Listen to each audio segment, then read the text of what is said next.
Watching Donald Trump get booked last week or whenever it was, and the mugshot comes out, the mugshot in and of itself it kind of has a life of its own. And watching people cover this mugshot story, there's one thing that I bubbling up to the surface.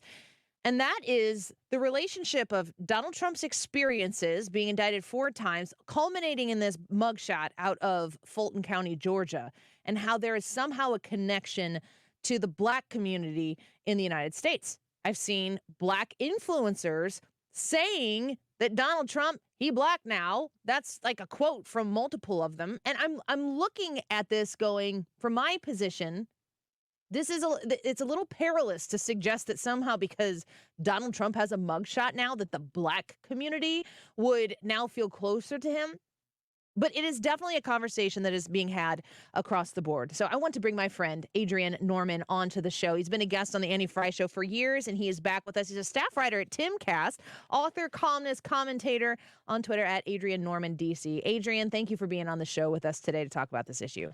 What's going on, Andy? Thanks so much for having me. I appreciate it. You bet. So I'm just going to, I've set the table for you, and I'm going to tell you I'm a white woman. I'm a white suburban woman. And a lot of people have a lot of assumptions about what I do and think. You're a Black man yourself. You're very in tune with the political space. I'm not going to say anything more about it. I want to give you the opportunity to set the table back for us. Mugshot, Trump, what's going on here?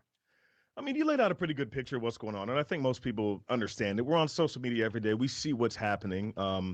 It's a little upsetting for many people to have the connection made between a criminal offense being related to the Black community and Trump specifically being charged and imprisoned as the reason that he might have forged some type of new connection with the Black community. And I think it's not necessarily about the mugshot, and that's how it's being interpreted by many, but there are underlying reasons. It's the underlying reasons for the mugshot, which is that corrupt elements within our FBI and criminal justice system have been weaponized against Black people. Now they've been weaponized against President Trump and also Republicans, conservatives, who are some of the January 6th defendants.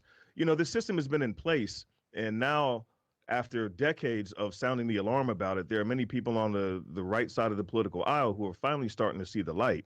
And I think that's where the overlap is. It's a recognition that there are policies in place that have disproportionate impact on certain groups of people, not necessarily always segmented by race, as we're clearly seeing right now because Donald Trump clearly is not Black, but there are corrupt elements within our government that impact all Americans, right? That's where the overlap is. So we have half of the country that's now finally getting around to see the corruption within our law enforcement establishment. And that's where the connection is, not just the fact that the guy went to jail. I mean, the vast majority of Black people aren't criminals. The vast majority of Black people haven't been to jail and aren't going to go to jail, just like the vast majority of Black people or Black kids aren't fatherless. I mean, we have these certain narratives that we push on the right that simply aren't true, right? Yeah. So I think it's a wake-up call for a lot of people, and I think it's something that, if messaged correctly, can be something that sways a lot more people over to at least have a conversation that we may not have had a year ago about where we align politically and how we can move ahead to maybe sort of roll back some of this corruption that we're seeing in our federal agencies and make the country better by being a little bit more united than we've been in the past. Yeah, it's so well said. We're speaking with Adrian Norman, who is a staff writer at Timcast, author, columnist, commentator, and it's one of the reasons why I reached out to you to see if you'd have some time for us to talk about this, because two things in my mind are true at the same time. There is absolutely a way to not have this conversation, because I'm seeing it happen from political influencers on both sides of the aisle. So while there is definitely a wrong way to have this conversation, I do think it's very important to still have the conversation, but to do so in a meaningful way, which is to look at the experience that Donald Trump is having at the hands of a justice system that is being used against him for somebody else's political gain, not for the betterment of the American people, the voters who may or may not choose to vote for him next November. But Donald Trump is being treated a particular way because of who Donald Trump is, not because of what Donald Trump has done. And I'm curious where that resonates with any community that exists in the United States. How do you feel, like, what is the responsible way for people who are in my position or for people who hear this conversation being taken place? How do you further the conversation in a responsible way that actually moves the ball down the field?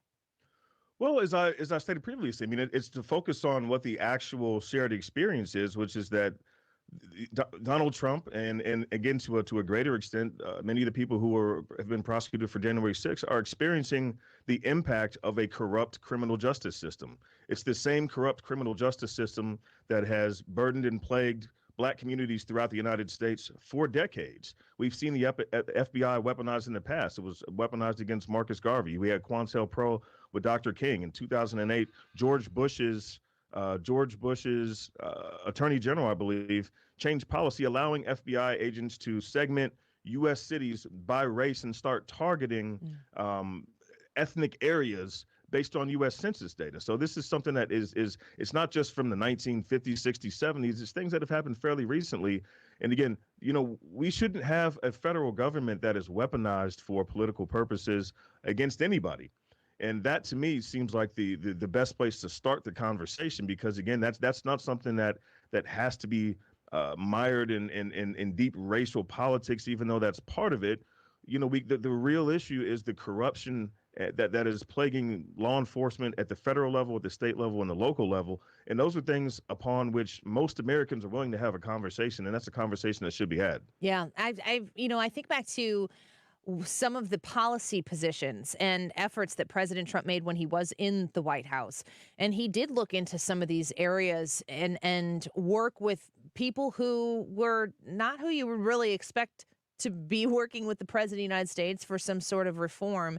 And the Democrats, generally speaking, have the minority vote in this country. I think a lot of people believe that many of the Latino people who are coming across the southern border are being let in because they will all vote Democrat. I don't actually necessarily know if that's true, especially considering the circumstances that many of them are having to live in once they get to the United States, be taken advantage of in a lot of different ways.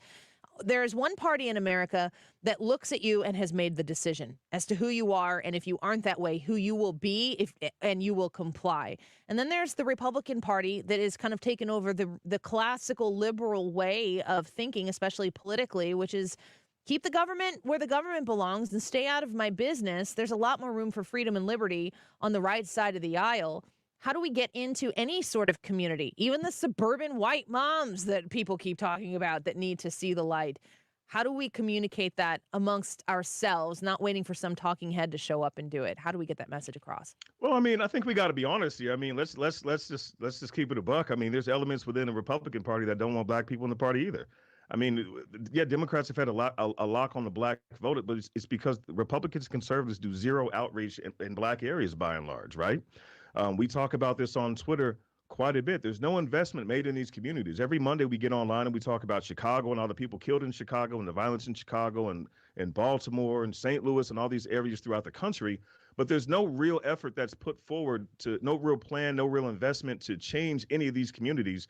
And even when it comes to doing real outreach, no outreach is done by the party to try to recruit minority people into the party. It almost sort of happens by default. Now, Donald Trump showed that with real attention paid to these issues and the right kind of messaging, that is possible. Republicans generally get 6 to 8% of the Black vote in any national election, right? Donald Trump in 2020 got 15 to 16% of the overall Black vote. There was internal polling that showed that he got like 26% of Black males. I saw numbers just today that showed that in the Midwest he actually got 30%. Wow. Those numbers they're insane for a Republican candidate.